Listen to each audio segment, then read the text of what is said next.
Siemano, witam Was w kolejnym odcinku. Jak widzicie, sceneria znowu się zmieniła. Zmieniliśmy znowu mieszkanie, ale jest to finalne mieszkanie, w którym będziemy mieszkać do końca sezonu, więc mam nadzieję, że tutaj już się nic nie wydarzy. A siedzimy na zewnątrz, bo w środku wszędzie są nasze rzeczy. Nie byłem w stanie znaleźć takiego kąta, gdzie te kadry byłyby fajne do nagrywania, więc jesteśmy na zewnątrz. Odcinek o pierwszych 10 dniach w klubie, co robię, jak robię. Myślę, że będzie ciekawy, więc nie przedłużam i zapraszam. Dzisiaj chłopaki mają wolne, ale ja jadę do klubu. Kontuzjowani muszą przyjechać na regenerację. Jest nas dwóch czy tam trzech i mamy jechać po prostu na masaż, rowerek, rozluźnienie, tak żeby po prostu mieli pod kontrolą te nasze kontuzje. Wczoraj naprawdę trening miałem bardzo ciężki i siłownie, i na boisku naprawdę popracowaliśmy dosyć dobrze. Dzisiaj jest mój pierwszy dzień taty.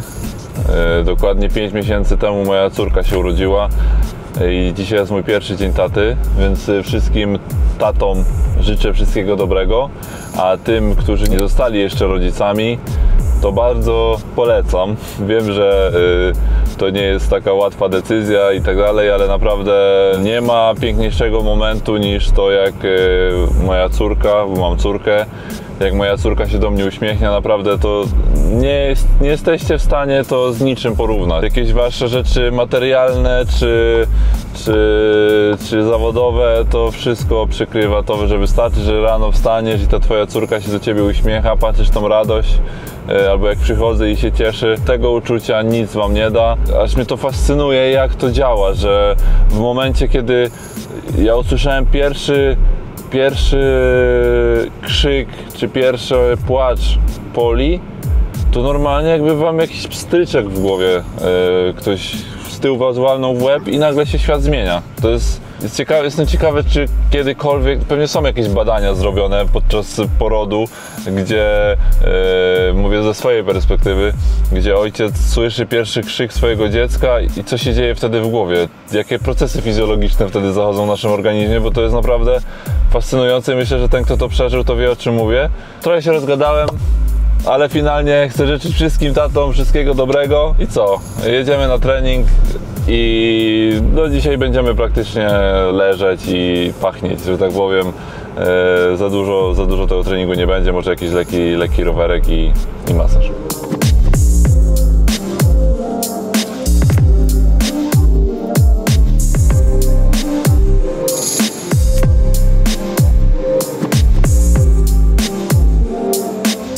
Holenderska pogoda, leje. I co, wracamy na chatę. Byliśmy na takim regeneracyjnym treningu, masaż, rowerek, game ready i do domu. Jako że mamy dzień wolny, no rano byłem na treningu, ale mamy, powiedzmy, dzień wolny, jedziemy do Groningen. To jest takie największe miasto, bo blisko nas, 40 minut od nas, i moja żona jedzie zrobić nabóstwo. Przyjechała z Polski, żeby iść do fryzjera. Zazwyczaj w drugą stronę to działa, że wszyscy jeżdżą do Polski do fryzjera bez stanie, a moja żona w drugą stronę. Ale jest to spowodowane tym, że była w Polsce i coś tam poszło nie tak. No nic, jadymy.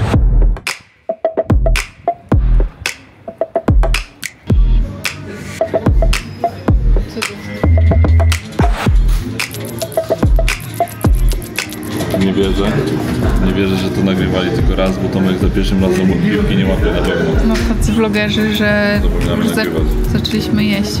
Burrata, prosciutto, przystaweczka. Nic się nie zmienia, zawsze po włosku. Zawsze po włosku jemy. Za Włochami nie tęsknimy, ale za włoskim jedzeniem. Ja mam amatriciana, a ty masz co? Romana.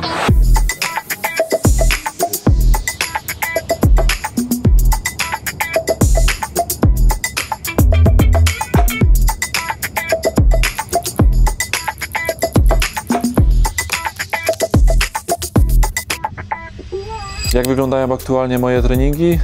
Klub zadecydował, że no będzie to szło jakby płynnie. Z tygodnia na tydzień będę robił coraz więcej z drużyną, ale od samego początku zacząłem w większości indywidualnie. Indywidualne treningi mam z fizjotrenerem.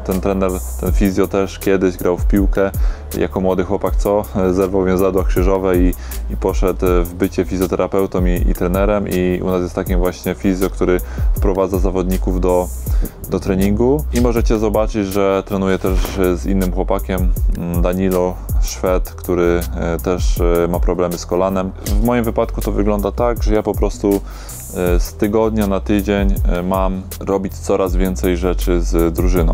Na początku było tak, że robiłem praktycznie wszystko indywidualnie, co możecie zobaczyć na wideo, i później z dnia na dzień, jak to kolano reagowało dobrze, dokładali mi tych minut treningu z drużyną, czyli powiedzmy na początku była rozgrzewka, później po rozgrzewce jakieś tam podania, mała gra na utrzymanie, gdzie ja byłem tym zawodnikiem, którego nie można atakować, i tak po kolei to sobie rośnie. Już trenowałem nawet z drużyną 11 na 11 w normalną grę, ale to była tam gra powiedzmy 5 czy 6 minut i idzie to bardzo płynnie, na razie bez żadnych komplikacji, chociaż poczułem raz nie kolano, tylko gdzieś tam mięsień dwugłowy.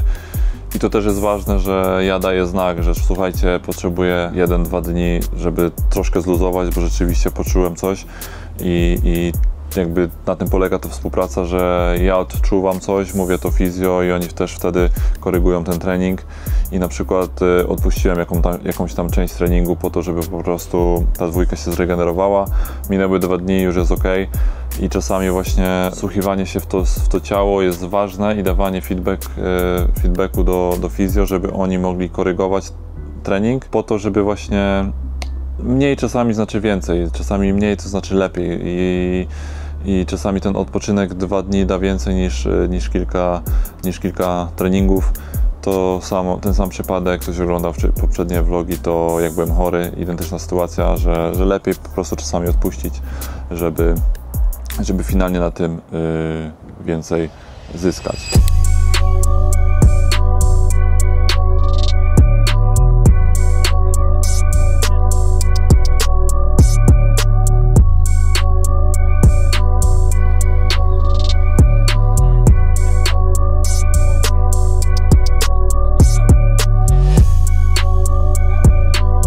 Chłopaki mają normalnie mecz, a my musimy trenować sami, w sensie zrobić ten metr, co nie będą biegać meczem, musimy zrobić na treningu bez piłki tak naprawdę. Miało być coś z piłką, ale to jest zamknięte.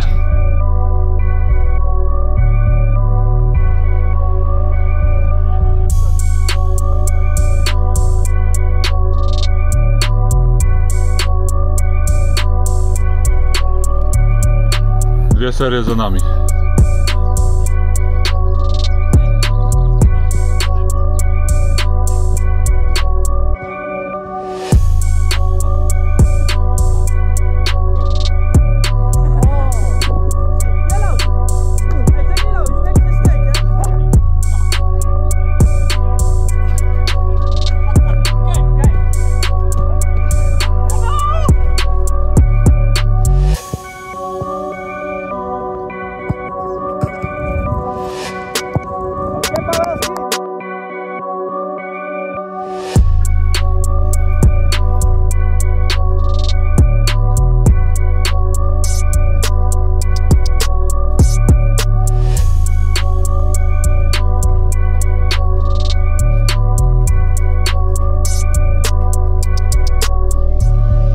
Czemu trenowałem sam w niektórych filmikach, których widzicie? Mój trening skonstruowany jest tak, że ja mam obciążeniowo robić tyle samo bądź więcej, co zawodnicy w ten sam dzień. Czyli kiedy zawodnicy grają mecz i oni przebiegają powiedzmy przez pierwsze grali 45 minut, to ja muszę motorycznie zrobić tak, jakbym grał 45 minut. Oczywiście to jest trudne do zrobienia bez przeciwnika, ale chociaż moje płuca i moje nogi muszą przebiec tyle, ile mniej więcej zawodnicy przebiegają, dlatego zobaczycie, że po prostu miałem trening biegowy bez piłki po to, żeby po prostu te nogi, to kolano złapało te obciążenia, które mają chłopaki. I czasami też jest tak, że na przykład na boisku ja rozgrzewam się z chłopakami, ale później już idę indywidualnie i oni mają jakieś ćwiczenie, jakąś gierkę 3x4 minuty, to ja też obok mam ćwiczenie 3x4 minuty, które mniej więcej imituje. Oczywiście to jest naprawdę ciężkie, żeby zrobić to 1 do 1, ale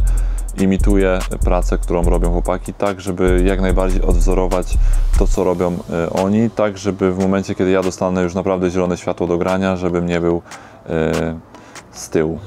Ja jeszcze kończę siłownię. Chłopaki już pojechali na mecz, bo później muszę jechać zobaczyć mecz. Tam też jest bardziej taki dla kibiców ten mecz z amatorami no i muszę tam być, żeby też rozdać autografy kibicom. No ale widzicie, że jest to takie nieprzyjemny taki dzień. Myślę, że jeden z gorszych, kiedy się ma kontuzję, bo chłopaki jadą na mecz, tutaj się przygotowują, a ja przyjeżdżam przed nimi, idę na boisko, biegam, zjadłem z nimi obiad, oni pojechali na mecz, ja teraz robię siłownię i dopiero dojeżdżam do nich tam na ten mecz swoim samochodem. Więc no takie dni chyba są mentalnie najgorsze. No bo jak widzicie, jestem tutaj sam. Był jeszcze jeden chłopak kontuzjowany, którego widzicie też na moich materiałach, ale on takiej siłowni nie ma do zrobienia, a ja mam no i chyba mentalnie te dni są dla mnie najgorsze, ale tak już jestem bardziej sprawny, więc jest to troszkę łatwiejsze niż jakbym tu miał być, chodząc na przykład o kulach. To jest moment teraz, o którym Robert w ostatnim odcinku mówił, czyli poczucie swojego kolana w 100%. To też nie jest tak, że wiecie, wszystko idzie jak z płatka, rehabilitacja oczywiście idzie super i tak dalej, ale to też nie jest tak, że ja wchodzę na boisko i ja się czuję, jakbym w ogóle nie miał przerwy, bo tak nie jest. No aktualnie pracuję po prostu nad tym i widzę progres z dnia na dzień, poczucia tego kolana w 100%, tak żebym ja był go w 100% pewien. Też to, że jestem dobrze wprowadzany, w sensie takim, że nie jestem od razu wrzucony, tylko jestem wprowadzany krok po kroku, jakby to też jest super, bo gdybym został wrzucony na głęboką wodę, to myślę, że byłoby dużo trudniej się zaadaptować. Nie jestem jeszcze w tym momencie, szczerze powiedziawszy, mentalnie na 100% gotowy, żeby na przykład zagrać mecz. Myślę, że kolano mogłoby być gotowe, ale ja mentalnie co do kolana jeszcze nie jestem gotowy, ale wiem, że na spokojnie ten moment przyjdzie, bo to jest ten plus drugiego razu, czyli ja wiem, że byłem już w tym momencie i wiem, że sobie poradziłem i wiem, że sobie poradzę w tym momencie. Ja jestem przekonany, że to po prostu z tygodnia na tydzień będzie szło w dobrym kierunku.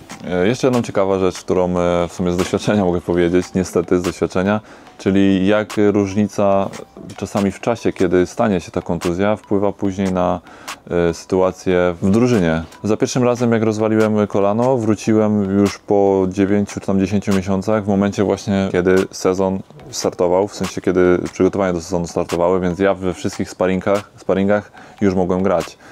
Więc trener już jakby mnie widział od samego początku. No i grałem dobrze i finalnie grałem w lidze. Teraz sytuacja wygląda inaczej. Ja trenuję z drużyną, ale nie trenuję w 100%, nie mogę grać w sparingach, nie mogę się pokazać trenerowi, który mnie tak naprawdę zna mnie, bo kiedyś pracował w akademii, ale nie zna mnie, bo jak był pierwszym trenerem, to nie grałem u niego. Timing jakby tej kontuzji też zmienia trochę sytuację, no bo teraz w tym momencie ja będę mógł grać dopiero w momencie, kiedy już chłopaki będą grali sezon, więc może dojść do takiej sytuacji, że no ktoś będzie grał bardzo dobrze na mojej pozycji i choćbym ja dobrze wyglądał, to tego miejsca w składzie, to miejsce w składzie będzie mi dużo trudniej. Choć szczerze mówiąc jestem przekonany, że jeśli wszystko pójdzie dobrze i jakby wrócę do 100% formy, to wiem, że to miejsce w składzie jestem w stanie sobie wywalczyć i wiem, że to wywalczę sobie to miejsce w składzie, ale chcę pokazać właśnie jak moment, w którym wracacie, czy moment, w którym doznajecie tej kontuzji, zmienia totalnie sytuację. Idziemy na mecz. U nas w klubie jest taka tradycja, że zawsze przed sezonem gramy 2 sparingi. Z jednej strony ja myślę, że one są niepotrzebne, bo one zawsze się kończą tam 15-20-0 i z perspektywy piłkarza one są trochę niepotrzebne, bo no, to jest taki...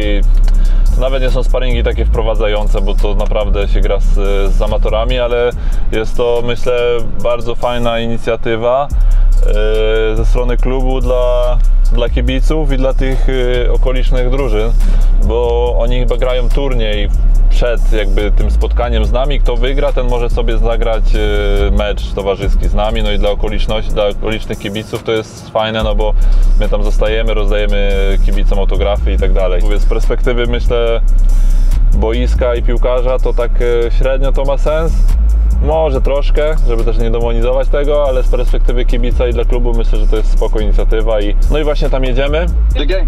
Where is this place where we play? Steinweiker Ward? No, I will send you the location. Okej. Podjechałem pod jakiś stadion, ale to nie tu. Dobra, nie najgorzej, 7 minut stąd.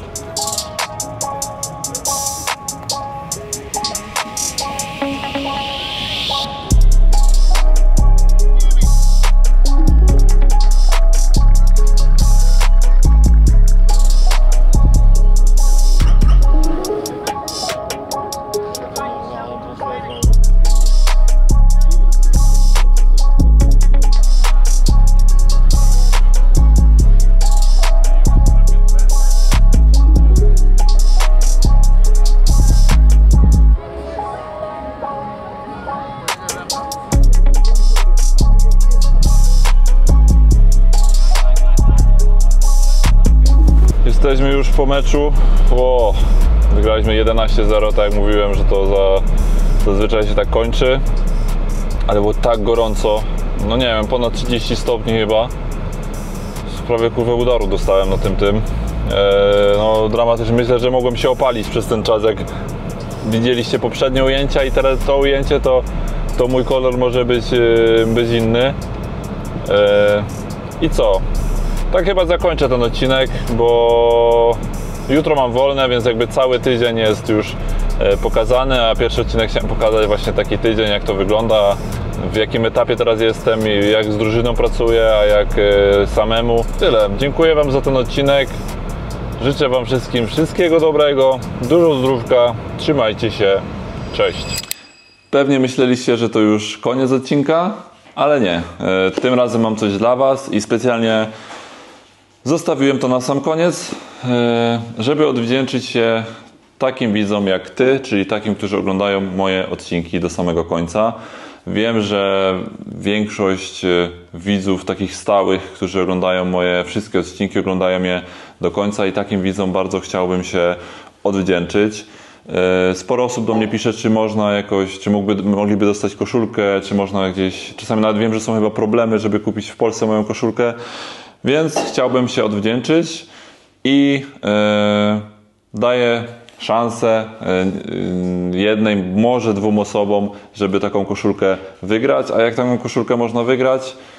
Długo o tym myślałem, nie wiedziałem, co takiego mógłbym zrobić, więc wpadłem na pomysł, że chciałbym, żebyście napisali komentarz, który odcinek z tej całej serii najbardziej Wam się podobał.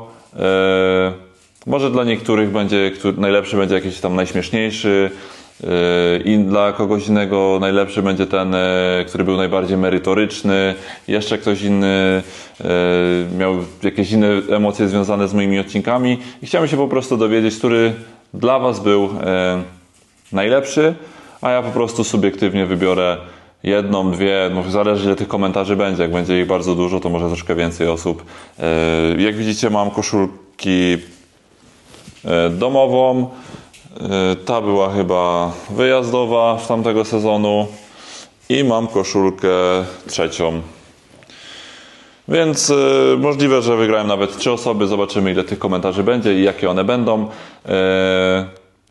I jeszcze raz bardzo chciałbym Wam podziękować za to, że jesteście, za to, że jest kilka tysięcy tych stałych widzów.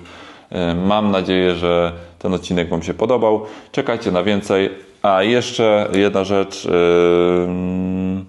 Rozstrzygnięcie tego konkursu będzie w następnym odcinku. Nie wiem, kiedy będzie następny odcinek, za 2-3 tygodnie.